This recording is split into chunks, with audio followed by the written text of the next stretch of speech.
બાર science chapter ત્રીજું છે. એમાં આપણે લેક્ચર ચોથો રિવિઝનનો જોઈએ છીએ. સ્વાધ્યાયનો 3.9મો દાખલો છે. સ્વાધ્યાયનો 3.9.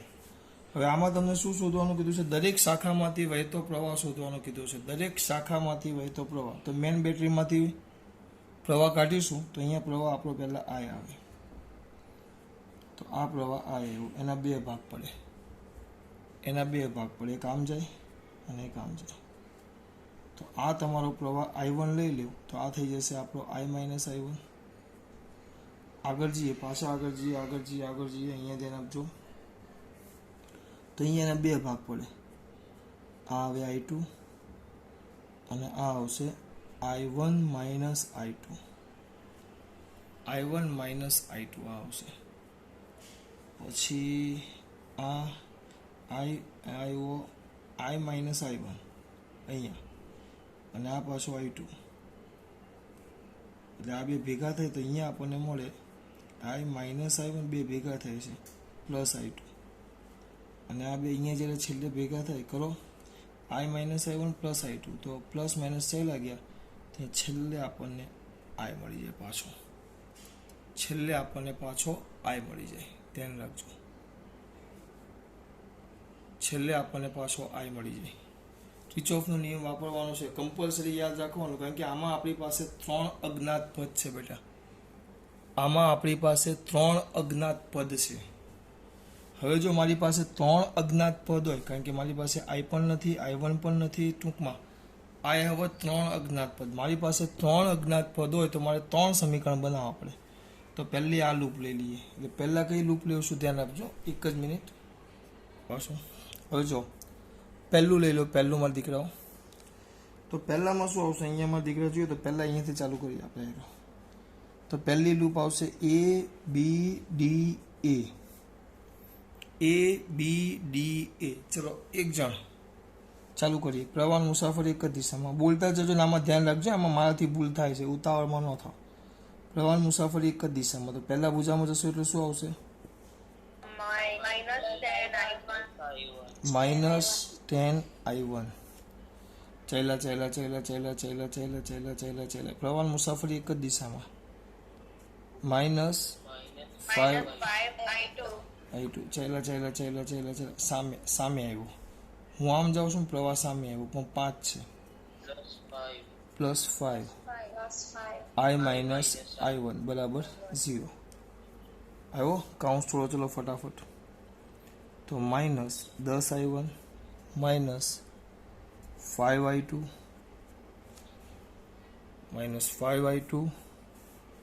પછી બેટા +5I -5I1 બરાબર 0. કેટલા થાય બોલો તો? પહેલા I1 લેજો. પહેલા I રાખો. ચલો પહેલા I રાખો તો પ્લસ વાળો પદ રાખીએ. 5 બધામાંથી એક વાર તો નીકળી જશે. 5 જો એક કામ કરો, 5 કાઢ નાખો તો આ વધે ખાલી I. પછી I2 એકલો જ છે, I1 છે, આ 5 ને 15, 5 કાઢો એટલે 3 થાય. 3 હા -3I1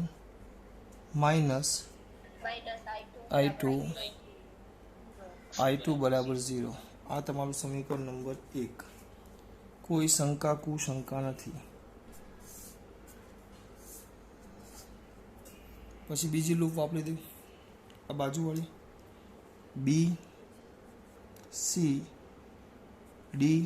B માટે, આના માટે. તો એના માટે શું કરવાનું? ચલો પ્રવાહ મુસાફરી એક જ દિશામાં. જોજો આમ એક જ દિશામાં. તો -5I1 -I2. જાતે લખતા જજો અથવા કરતા જજો. આવ્યો તો સામે આવ્યો પ્રવાહ સામે. તો +10 I-I1 +I2. પાછો ગયો તો સામે આવ્યો +5I2. ભૂલ હોય તો કહેજો મારા દીકરાઓ. બરાબર 0. ભૂલ હોય તો કહેજો. થઈ શકે છે એવું નહીં કે વિપુલ સરથી ભૂલ ન થાય. ઘણી બધી થાય છે ઉતાવળમાં ખાસ.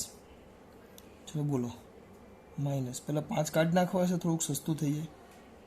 આ 5 નીકળે તો I1 ડાયરેક્ટ લખું. -I1 + I2 અહીંયા 2 છે ધ્યાન રાખજો, plus 2i minus 2i1 plus 2i2 plus i2 બરાબર 0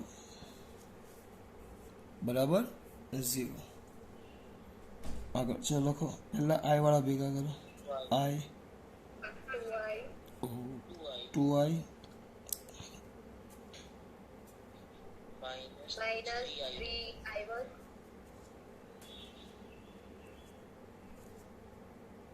plus 4i2 બરાબર 0. શું નીકળશે આમાં? 2 કાઢી નાખું? નહીં નીકળે, કઈ જ નહીં નીકળે. ઓકે, નથી હા, ખીજાવ નહીં. આ સમીકરણ નંબર 2 બરાબર. હવે શું કહેશ તું બેટા? કેવી રીતે કરું કે -3i1 છે ને આ બંનેમાંથી લોપ કરો એટલે i1 ને i2 વચ્ચેનો સંબંધ મળશે ને તમને. આ વસ્તુ સમજવાનું છે બસ. હવે અહીંયા આવી ગયા ને, અહીંયા મારા દીકરાઓને સમજવાનું છે. તમે જે સમજી શકો એ કરો. ચલો પહેલાં એક કામ કરીએ, તો 1 - 2 કરવું પડશે ને.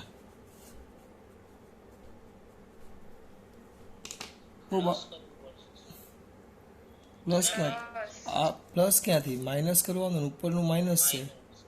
જો ને આ માઇનસ છે અને આમ માઇનસ છે, તો ઉદાહરણ માટે પ્લસ જ કરવું પડે. 1 વત્તા શું કરીએ બોલો?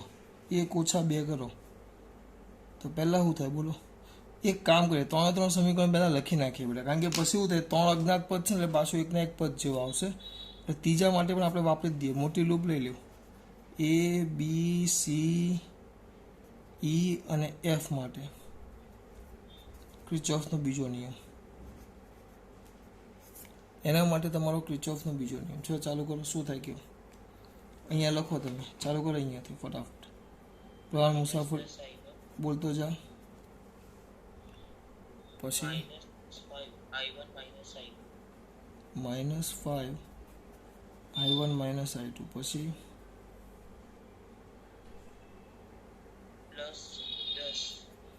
+10 બરાબર. -i કેમ -i?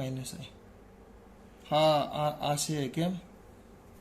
+10 આ રહી ગયું, -10i બરાબર 0.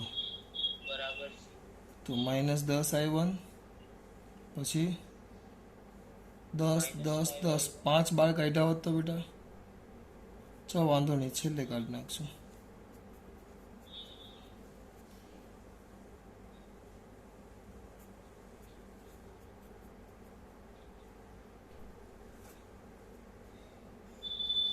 -10 છે, જોજો.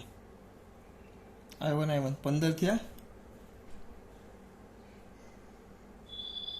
15 માંથી 5 કાઢી નાખું, -3i1 પછી આ 2 છે, 5 કાઢી નાખું તો +i2 આ -10 છે, 5 જાય એટલે -y બરાબર -10 ને કાઢી નાખું. સોરી, -5 કાઢેલા છે તો કેમ આમ કરું છે બધા? 2 તો હવે મૂકો, માઇનસ નિશાની કાઢી નાખો. અહીંયાથી માઇનસ ના કાઢી નાખો તો પહેલાં આપણે i લખ્યા છે તો 2i પ્લસ થઈ જાય, પછી +3i1 થાય, પછી પાછું -i2 થાય. નિશાની બદલાય ને, માઇનસ આ બાજુ માઇનસ લાવી દીધા એમ, તો માઇનસ છે પ્લસ થઈ જાય, પ્લસ છે માઇનસ થઈ જાય, તો બરાબર 2. આ થઈ ગયું.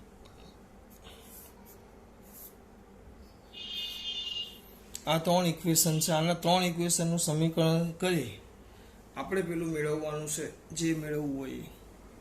એટલે કે આપણે ચાલો 3 ઇક્વેશનો લખી નાખું. અહીંયા લખું છું 3 ઇક્વેશન કયા છે હું લખું છું. જો પહેલાં ચલો બેટા, તમારી પાસે આ 3 સમીકરણો છે જે મેં આગળના પેજ ઉપરથી લખ્યા કે આપણે જે મેળવાય. બરાબર. આ દાખલો માર્ચ 2020માં પૂછાઈ ગયેલો છે, 4 માર્ક્સમાં, ધ્યાન રાખજો. એટલે આ મેં કિંમત મૂકી દીધી. હા સર, હવે કંઈ નહીં, વેટ એન્ડ વોચ. ચલો ચાલુ કરી દો. પહેલાં તમે બોલેલા એ કે 1 - 2 કરતા 1 અને 2 ની બાદબાકી કરો. ચલો 2 અને 3 કરી દો. એ બંને કરશું, વાંધો નહીં આવે, બેમાં અલગ અલગ જવાબ મળશે. 2 અને 3 કરીએ તો Pi બંને સરખું છે. ચલો 2 અને 3 કરી નાખ્યું, 2 - 3 કરી નાખ્યું. ચલો પહેલાં તો 2 - 3 કરું તો સીધું 2i - 3i1 પ્લસ 4i2 બરાબર 0. 2i - 3i1 માઇનસ i2 બરાબર 2. ઓછા વત્તા ઓછા, સોરી ઓછા છે એટલે વત્તા, બરાબર ને?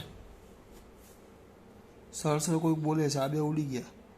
તો 5i2 બરાબર 2. તો i2 બરાબર 2/5 એમ્પિયર. i2 બરાબર 2/5 એમ્પિયર એવું આપણે કે ભૂલ કરી મેં. ત્રીજા સમીકરણમાં +3i1 છે. ક્યાં હા. ક્યાં ત્રીજા સમીકરણમાં સૂત્ર ખોટું લખ્યું મેં? હા, ચાલો મેં સૂત્ર અહીંયા સૂત્ર ખોટું લખ્યું છે. અહીંયા +3i1 છે, બરાબર. તો શું થશે? +3i1 છે તો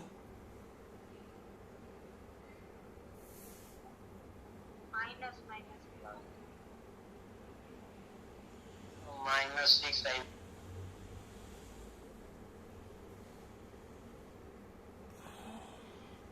સરવાળો થાય ને, તો પ્લસ સરવાળો કરવો પડે ને આપણે. 2 + 5 તિલક. ચલો બોલો હવે.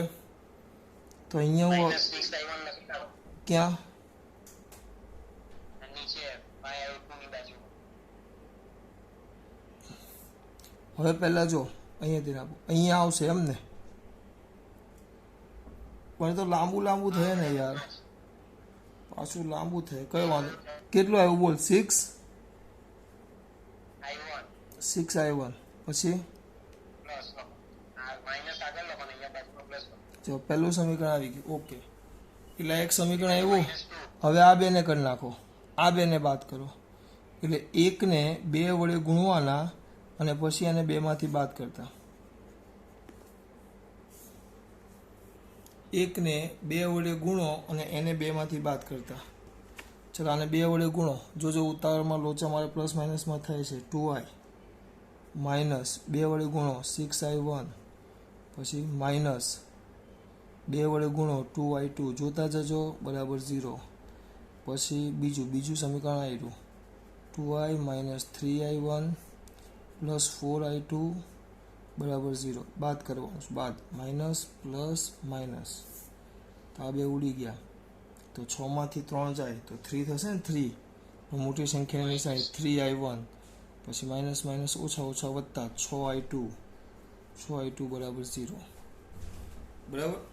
આ થઈ ગયું તમારે, આ કિંમત થઈ ગઈ તમારી. જો 6i2 બરાબર 0, આ વસ્તુ થઈ ગઈ. હવે આને સોલ્યુશન લાવવાનું છે. આ બે સમીકરણ આવ્યા, આ નથી. આ બેનો ઉકેલ લાવો તો તમને જવાબ 1 મિનિટમાં મળી જાય, 1 જ મિનિટમાં. તે એક કામ કરીએ, આને કેટલા વડે ગુણી નાખીએ? આને કહી દઉં સમીકરણ નંબર તમારું 4 અને આ તમારું સમીકરણ નંબર 5. તો 4 ઓછા 5 ને કેટલા વડે ગુણવાના? 2 વડે. 4 માંથી બાદ કરવાના પણ 2 વડે ગુણીને. ચોથું લખો -6i1 પ્લસ 5i2 બરાબર 2.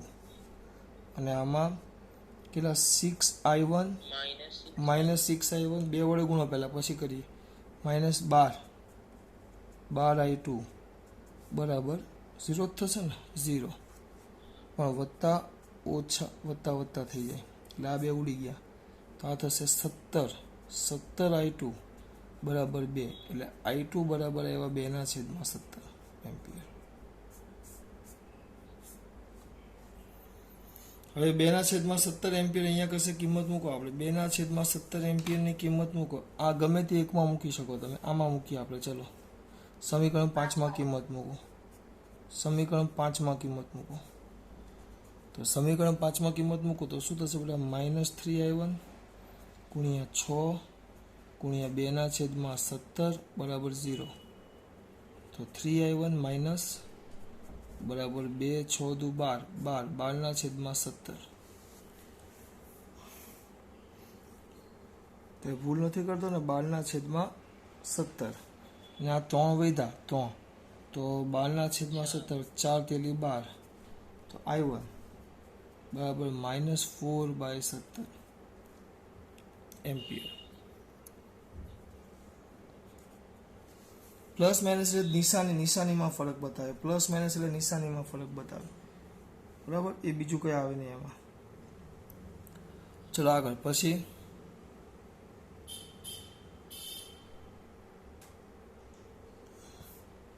આપણે કંઈ ભૂલ નથી કરી, બરાબર જ છે ને. ચલો આગળ. હજી બાકી i3. તો i1 ને i2 આ બે કિંમત ગમે તે એક સમીકરણમાં મૂકી દો. દાખલા તરીકે આમાં મૂકી દઈએ. i બરાબર પેલી બાજુ લઈ જાઓ તો 3i1 પ્લસ i2, તો કેટલા છે 3 એટલે 3 -4/17 પ્લસ i2 કેટલા છે 2/17, તો -12/4 તેલી 12 પ્લસ 2/17, તો -10/17 એમ્પિયર. માઇનસ નિશાની એટલે ધ્યાન આપજો, તમે જે પ્રવાહ દર્શાવ્યો છે એના કરતાં વિરુદ્ધ દિશામાં. માઇનસ નિશાની એટલે તમે જે પ્રવાહ દર્શાવ્યો છે એના કરતાં વિરુદ્ધ દિશામાં. માઇનસ નિશાની એવું સૂચવે, બીજું કાંઈ ન સૂચવે. ચલો આગળ. હવે સ્વાધ્યાયનો 3.10 લગો વાંચ. સર બોલ ને બેટા. આપણે આગળમાં સમીકરણ 4 માં માઇનસ કરવાનું. જો અહીંયા ધ્યાન આપો. અહીંયા સમીકરણ 4 માં આપણે અહીંયા માઇનસ નહીં કરેલું, એટલે અહીંયા જવાબ આવશે -2 આવશે. બરાબર, આ -2 આવે તો અહીંયા -2 આવશે. તો એ -2 આવે તો આ -2 થાય અને આ જવાબ -2 આવે. નિશાની ખાલી ભૂલી ગયેલા આપણે. જો આટલું, એટલે આમાં ધ્યાન રાખવાનું બેટા. આ દાખલામાં મને તો કેવડાવે જ છે, આ માઇનસ આવ્યો. હવે આ -2 કર્યું મૂકો. આ કિંમત સમીકરણ આપણે ક્યાં મૂકી 5માં, તો 5માં તમે કિંમત મૂકો 3i1 -6, આ માઇનસ છે એટલે આ માઇનસ આ થઈ જશે પ્લસ થઈ જાય, અને આ બાજુ આવે એટલે પાછું માઇનસ થાય. તો આ -2 ઉડી ગયા એટલે આ જવાબ આવે પ્લસ. એટલે અહીંયા આવશે પ્લસ અને અહીંયા આવશે -2, એટલે અહીંયા આવશે પ્લસ અને અહીંયા આવશે આ -2. એટલે જવાબમાં તમારે +10/17 આવે. બરાબર, ખાલી એક માઇનસ નિશાની અહીંયા ભૂલી ગયેલા. એટલે કેવું છું, આ દાખલા એકદમ શાંતિથી કરવાના. અને આ દાખલો પરીક્ષામાં પૂછાય તો સૌથી પહેલાં કરવા નહીં બેસવાનું, સૌથી છેલ્લે કરવાનું. ભલે ગમે તેટલો આવડતો હોય, ક્રિચોફનો નિયમ. હા, સાદો હોય ને 1 મિનિટમાં થાય તો વસ્તુ અલગ છે. આ દાખલો પૂછે તો સૌથી છેલ્લે કરવાનો, ધ્યાન રાખજો. ચલો આગળ. ચલો સ્વાધ્યાયનો 3.10 લગાવું દીકરા. 1 મીટર બ્રિજ આકૃતિમાં દર્શાવ્યા મુજબ જ્યારે y અવરોધ 12.5 ઓહ્મ હોય ત્યારે છેડા એથી તટસ્થ બિંદુ 39.5 સેમી અંતરે મળે છે. 1 મિનિટ ઊભી રહે. આ આપણું મીટર બ્રિજ, બરાબર, વેસ્ટર્ન બ્રિજનો બીજો ભાગ. એમાં તમને અહીંયા આપી દીધું છે, અહીંયા S છે, આ R અને અહીંયા S. હવે તટસ્થ બિંદુ મળે એટલે આમથી આમ તટસ્થ બિંદુ આવે અહીંયા કંઈક. તો આને આપણે L કહેતા, L1 અથવા L. તો આ આપણે થાય 100 - L. આ યાદ હોવું જોઈએ મારા દીકરાને. એક L1 તો 100 - L. આ ભૂલ નહીં થવું જોઈએ. આગળ ચાલો રકમ વાંચ બેટા. હવે વાંચ પહેલેથી. 1 મીટર બ્રિજ આકૃતિમાં દર્શાવ્યા મુજબ જ્યારે y અવરોધ 12.5 ઓહ્મ હોય ત્યારે છેડા A થી તટસ્થ બિંદુ 39.5 સેમી અંતરે મળે છે. તો અવરોધ X શોધો. શા માટે વિસ્ટન અને મીટર બ્રિજમાં અવરોધો વચ્ચેનું જોડાણ જાડી ધાતુની પટ્ટી દ્વારા કરવામાં આવે છે? આમાં આકૃતિ સાંભળો, આકૃતિમાં RS દર્શાવેલું છે બેટા, બરાબર. હા, એટલે પણ આરના સ્થાને કીધું જ છે એ લોકોએ, આ આપણા માટે X થશે અને આ આપણા માટે Y થાય. આ લોકો આવું કેમ આપે? કારણ કે આપણને સૂત્ર છે, સૂત્ર ખબર છે, R/S is equal two L/100 - L અથવા L1/L2, તમારે જે કહેવું એ કહેવાય, L1/L2 તમારે જે કહેવું એ કહેવાય. તો આ થઈ જશે X/Y is equal two L/100 - L1. તમને પહેલાં X શોધવાનો કીધો છે, તો X શોધો, પણ તમને કીધું છે કે અવરોધ Y છે 12.5, X શોધો, Y છે 12.5, L તટસ્થ બિંદુ અહીંયા મળે છે. તટસ્થ બિંદુ કીધું છે કેટલા અંતરે મળે છે? 39.5 સેમી, 39.5 સેમી મળે. તો આ 100 - L, 100 - L કેટલા થાય?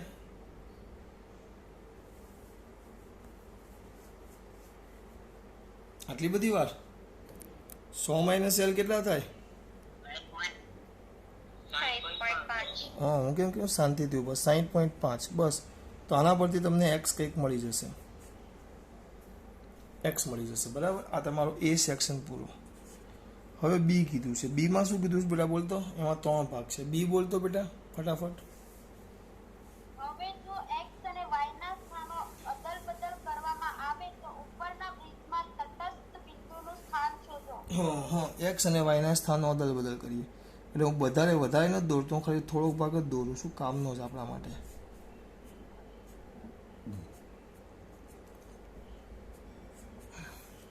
તમને તટસ્થ બિંદુ શોધવાનું કીધું છે.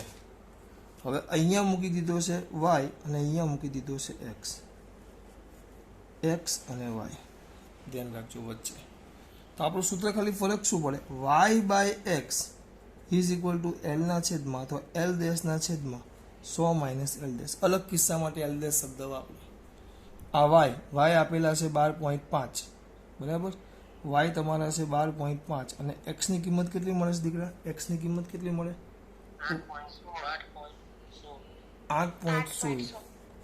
8.16. તો તમને L' 100 - L' આરામથી મળી જાય, શોધી લેવાનું. અહીં તમને જે L' મળશે એ L' સેમીમાં આવશે. આ તમારું બી સેક્શન, આટલો સિમ્પલ. પછી સી સેક્શન બોલ બેટા. બ્રિજના તટસ્થ બિંદુ આગળ ગેલ્વેનોમીટર અને બેટરીને અદલાબદલી કરતા શું થશે? શું ગેલ્વેનોમીટર કોઈ પ્રવાહ બતાવશે? બોલો, ગેલ્વેનોમીટર કોઈ પ્રવાહ બદલાવે? ફરી પાછું વાંચતો બેટા. તટસ્થ બિંદુ આગળ કીધું છે, એટલે જો આકૃતિ કદાચ આ વસ્તુ છે ને બેટા, આ વસ્તુ મેં તમને કદાચ ટ્યુશનમાં રેગ્યુલર પીરિયડમાં નથી કીધું, કદાચ, કારણ કે મને હમણાં જ આ લાઇટ થઈ. મેં તમને વિસ્ટર્ન બ્રિજ પરથી સમજાવેલું, પણ હવે એ લોકો એમ કહે છે જો સમજો, હું આના પરથી સમજાવું છું અને ત્યારે કદાચ ધ્યાન કે યાદ નહીં આવ્યું હોય. આમ છે, સમજો. આ આપણો તાર, બીજું બધું જવા દો. આયક્સ અને આ વાય. હવે કોઈક મારો પૂરો મને કે એક્સ અને વાય કે અહીંયાથી છે, અહીંયાથી છે, તો એ મને કોઈ એમ કહ્યું કે સર હવે આનું શું કરશું? કંઈ જ કરવાનું થતું નથી, આનું કંઈ કરવાનું થતું. એમ કહે છે તમને તટસ્થ બિંદુ આગળ, એટલે અહીંયાથી તમે આમ બેટરી જોડેલી હોય, તો આ તમારું તટસ્થ બિંદુ થઈ જાય. અને અહીંયા આપણો, અને કોનું સ્થાન કીધું છે તમને? આ બેટરી આવે એ, સોરી, આ તો મેં પોટેન્શિયોમીટર તાર કરી દીધો, સોરી. ગેલ્વેનોમીટર તટસ્થ બિંદુ, આ પોટેન્શિયોમીટર તાર કરી નાખ્યો. બેટરીની સરખામણી આપણે અહીંયાથી આમ લઈએ એટલે આમ આવે, અહીંયા ગેલ્વેનોમીટર આવે વચ્ચે, અને અહીંયાથી આમ જોઈને આપણું આ તટસ્થ બિંદુ આવે. અહીંયા તટસ્થ બિંદુ આવે, જોજો આ તટસ્થ બિંદુ ગેલ્વેનોમીટરમાંથી. એટલે આકૃતિમાં આ આકૃતિ છે ને એમાં થોડીક ભૂલ છે, મેં પોટેન્શિયોમીટર દોરી નાખ્યું. તમારી આકૃતિ અહીંયાથી આમ આવશે, ગેલ્વેનોમીટર આ નહીં, આમ આવે ગેલ્વેનોમીટર. તો આ ગેલ્વેનોમીટર અહીંયા તટસ્થ બિંદુ મળ્યું તમને. તો તટસ્થ બિંદુ મળે તો ફરક કરે, તમને એમ કીધું છે. તમને છેડા બદલવાનું કે, એનો મતલબ એમ થાય તમે આ મીટર બ્રિજ, આ તમારું મીટર બ્રિજ, એટલે એનો મતલબ ખરેખર આ મીટર બ્રિજ એટલે ખરેખર એ તમારું શું થઈ ગયું બેટા? વિસ્ટન બ્રિજનો જ એક ભાગ છે આ રીતે. એટલે આમાં આપણે ભણી ગયા કે એક છેડો હોય ત્યાં બેટરી હોય અને એક વિકર્ણોમાં, અને બીજા વિકર્ણોમાં તમારે ગેલ્વેનોમીટર હોય. તો એ જ વસ્તુ અહીંયા થાય. એકમાં બેટરી હોય તો આના જગ્યાએ વિકર્ણ છે, તમે વિકર્ણ અદલા બદલી કરો, અહીંયા ગેલ્વેનોમીટર મૂકી દો ને અહીંયા શું મૂકી દો, બેટરી મૂકો, તો એમાં કોઈ ફરક પડતો નથી. કારણ કે વસ્તુ તો એ જ છે બેટા. કારણ કે આપણો તો નિયમ પ્રમાણે શું આવે, અહીંયા તટસ્થ બિંદુ અહીંયા આવશે, આ બે તટસ્થ બિંદુ મળે એનો મતલબ શું થયો, તટસ્થ બિંદુ મેળવ્યો એનો મતલબ શું થયો, હું એમ કહું તટસ્થ બિંદુ મને મળ્યો એનો મતલબ આમ ગેલ્વેનોમીટરમાંથી પ્રવાહ તો પસાર થવાનો જ નથી, IG 0 જ થાય. તટસ્થ બિંદુનો જ મતલબ એમ થાય કે ગેલ્વેનોમીટર જે છે, આ ગેલ્વેનોમીટર એમાંથી પ્રવાહ IG બરાબર 0 થાય. હવે હું એમ કહું કે અહીંયા તટસ્થ બિંદુ મેળવો તો અહીંયાથી પ્રવાહ જાય જ નહીં, અને તટસ્થ બિંદુ માટે તમે આ વિસ્ટર્ન બ્રિજ પાછો દોરો, વિસ્ટર્ન બ્રિજ સંતુલનમાં હોય તો ગેલ્વેનોમીટરની જે ભુજા છે એમાંથી પસાર થતો પ્રવાહ IG બરાબર 0 જ થાય. તો આમાં પણ એ જ વસ્તુ થાય, કોઈ ફરક પડશે નહીં.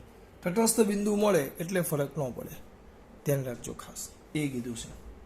ચલો પછી સ્વાધ્યાયનો 3.11. ચલો આગળ સ્વાધ્યાયનો કયો બેટા?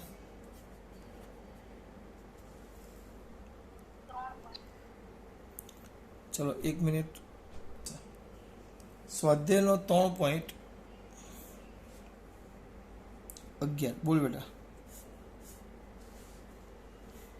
8 વોલ્ટ EMF અને 0.5 ઓહ્મનો આંતરિક અવરોધ ધરાવતી સંગ્રાહક બેટરીને 120 વોલ્ટ વાળા DC સપ્લાયથી 15.5 ઓહ્મના અવરોધ મારફતે વિદ્યુત ભારિત કરવામાં આવે છે. વિદ્યુત ભારણની પ્રક્રિયા દરમિયાન બેટરીનો ટર્મિનલ વોલ્ટેજ કેટલો હશે? વિદ્યુત ભારણ માટેના પરિપથમાં શ્રેણી અવરોધ રાખવાનો હેતુ શું છે? શ્રેણી અવરોધ વાળો 120 વોલ્ટનો સપ્લાય કીધો છે ને? DC supply.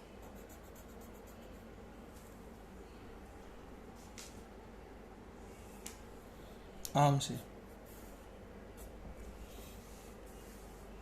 પહેલા આપણે એને ચાર્જ કરીએ છીએ ભાઈ, વિદ્યુત ભારિત કરવામાં આવે છે. એ લોકોએ શબ્દ વાપર્યો છે વિદ્યુત ભારિત કરવામાં આવે છે. હવે એમ કહે કે વિદ્યુત ભારિત કરવામાં આવે એનો મતલબ શું થાય બેટા? વિદ્યુત ભારિત કરવામાં આવે એટલે એનો મતલબ ચાર્જ કરે. ચાર્જ કરે એટલે ખબર હોવી જોઈએ પોઝિટિવ સાથે પોઝિટિવ આવે અને નેગેટિવ સાથે નેગેટિવ આવે. આ તમે વિદ્યુત ભારિત કરો છો, ધ્યાન આપજો ખાસ. ઉપરની બેટરી જે કીધી છે કેટલા વોલ્ટની કીધી છે? 8 વોલ્ટ, અને આનો અવરોધ આપેલો છે 0.5 ઓહ્મ, અને આ કંઈક કેટલા છે બેટા? 120 વોલ્ટની બેટરી છે. અને આ શ્રેણી અવરોધ એટલે આપણે એને કેપિટલ આર કહેતા, કેપિટલ આર. તો કેપિટલ આર કેટલો કીધો છે દીકુ? 15.5 ઓહ્મ. 15.5 ઓહ્મ એમ કીધું છે. આટલું એ લોકોએ આપ્યું. તો આને આપણે કેપિટલ વી પણ કહી શકીએ અને આને એપ્સાઇલોન પણ કહી શકીએ, બરાબર? તો તમને પહેલાં એમ કીધું છે, સૌથી પહેલો મુદ્દો તમને એમ કીધો છે એના માટે પ્રવાહ શોધવો પડશે આપણે. પ્રવાહ કેટલો હશે એમાં આવશે. સિમ્પલ વસ્તુ છે, બેટરી ચાર્જ થાય. ચાર્જ મેં તમને ચાર્જ અને ડિસ્ચાર્જ બે વસ્તુ બૂમો પાડીને કીધેલી. ચાર્જ થાય મારા દીકરા, ચાર્જ. તો ચાર્જ માટે આપણે શું લખતા? કોઈને યાદ છે ચાર્જ માટે? V બરાબર એપ્સિલોન પ્લસ IR. હા, વેરી ગુડ. V બરાબર એપ્સિલોન પ્લસ IR. અને ડિસ્ચાર્જ થાય, પાછું લખું છું ડિસ્ચાર્જ, તો V is equal two epsilon minus IR. પણ આ આપણે ખાલી આંતરિક અવરોધ માટે, પણ આપણે અહીંયા થોડુંક અલગ આવશે. ચાર્જ થાય એટલે તમે વ્યવસ્થિત લખો આના માટે, તો V is equal two epsilon plus I. અર એટલે આપણા માટે અવરોધ રાખવાનો, તો અવરોધમાં બે આવે, આ સ્મોલ આર પણ આવે ને આ કેપિટલ આર પણ આવે. એટલે અહીંયા આવશે small R plus capital R. એટલે તમે પ્રવાહનું સૂત્ર લખશો તો પ્રવાહનું સૂત્ર I બરાબર V માઇનસ એપ્સિલોન છેદમાં capital R plus small R. આ પ્રવાહનું સૂત્ર તમને મળી ગયું. આ તમારું પ્રવાહનું સૂત્ર થઈ ગયું. જુઓ, સિમ્પલ ને સોબર, બરાબર. આ કોનું સૂત્ર થઈ ગયું બેટા? પ્રવાહનું સૂત્ર થઈ જાય છે. ત્યાર પછી થોડાક આગળ જઈએ. પછી તમને એમ કીધું છે કે ટર્મિનલ વોલ્ટેજ શોધો. કોના વચ્ચેનું ટર્મિનલ વોલ્ટેજ કીધું છે બેટા? વિદ્યુત ભારણ થયેલા પરિપથમાં શ્રેણી અવરોધમાં, ક્યાં ગયો? બેટરીના ટર્મિનલ વોલ્ટેજ શોધો. બેટરીનો ટર્મિનલ વોલ્ટેજ તમને શોધવાનો કીધો છે. તો બેટરીનો ટર્મિનલ વોલ્ટેજ બોલો, ક્યાં આવે બેટરીનો ટર્મિનલ વોલ્ટેજ? કોઈ કહેશે મને? બેટરીનો ટર્મિનલ વોલ્ટેજ એટલે આ બે જે છેડા છે, આ બે છેડા, આ આ એ અને આ બી. તો આ બે છેડા વચ્ચેનો વોલ્ટેજ થાય ને એને બેટરીનો ટર્મિનલ વોલ્ટેજ કહેવાય. પ્રવાહ આપણો આમ જશે, મોટી બેટરીમાંથી નાની બેટરી તરફ પ્રવાહ આ આમ જાય. તો એ અને બી વચ્ચેના ટર્મિનલ વોલ્ટેજ કહેવાય. તો ચલો ટર્મિનલ વોલ્ટેજ શું આવશે? વીએ. અહીંયાથી આટલો ક્રિચોફનો નિયમ વાપરી દો. અહીંયાથી આટલો ક્રિચોફનો નિયમ વાપરી દો. સૂત્ર શું આવશે? વીએ, જો સમજજો ખાસ, વીએ માઇનસ એપ્સાઇલોન, અહીંયાથી આમ જાય એટલે પ્લસથી માઇનસ જી એટલે માઇનસ એપ્સાઇલોન, પ્રવાહ મુસાફરી એક જ દિશામાં, માઇનસ અયર બરાબર વીબી. તો કિંમત મૂકો, VA plus VB is equal to epsilon, sorry VA plus નહીં minus VB is equal to epsilon plus IR. Epsilon છે તમારા 8 વોલ્ટ પ્લસ અયર. આઈ કેટલો? આમાં કિંમત મૂકો તો આઈની કિંમત કંઈક મળે છે 7 એમ્પિયર. 7 ગુણ્યા 0.5 તો 3.5 એટલે 8 વત્તા 3.5 તો એ કેટલો થાય બેટા? 11.5. જો આમ પણ કરો તો પણ ચાલે. અને ટર્મિનલ વોલ્ટેજ તમને કીધા છે બેટા, જો ટર્મિનલ વોલ્ટેજ, તો એ ટર્મિનલ વોલ્ટેજમાં આ બે છે ઉપરનો લીધો તો નીચેનો પણ ચાલે. ચલો આમ લઈ જાઓ, એથી બી આમ લઈ જાઓ, નીચેના ભાગથી લઈ જાઓ, એથી બી નીચેના ભાગથી લઈ જાઓ તો શું થાય? ચલો બોલો. આમ જી આમ. ચલો ચાલ્યા પ્લસથી માઇનસ. પહેલાં વીએ માઇનસ વી પ્લસથી માઇનસ ચાલ્યા. પ્રવાહ મુસાફરી વિરુદ્ધ દિશામાં. ચલો વાપરો નિયમ, જે વાપરતા તે વાપરો. આપણે અહીંયાથી ચાલુ કરો, એથી ચાલુ કરો તો વીએ, આ બાજુ ગયો પ્લસથી માઇનસ તો માઇનસ વી, પાછું પ્રવાહ મુસાફરી આપણે આમ જઈએ છીએ પ્લસ અયર બરાબર વીબી. તો તફાવત એટલે VA minus VB is equal to V minus IR. V કેટલા હતા? વી વોલ્ટેજ કેટલા વોલ્ટ છે? 120 માઇનસ આઈ છે 7 અને આ છે 15.5 અવરોધ. તો કેટલો થાય છે? 120 108.5 આવે છે એટલે 11.5. કંઈ પણ રીતે કરો વસ્તુ એક જ થાય. બેટરીના બે છેડા વચ્ચેનો ટર્મિનલ વોલ્ટેજ કીધો છે એટલે આ બે છેડા વચ્ચેનો ટર્મિનલ વોલ્ટેજ. તો આ બે છેડા તમે આમ વાપરો ક્રિચોફનો નિયમ તો પણ ચાલે ને આમથી આ વાપરો તો પણ ચાલે. બંનેમાં વસ્તુ તો એક જ છે. બરાબર? ખાસ વાત. જય શ્રી કૃષ્ણ. તમને નહીં.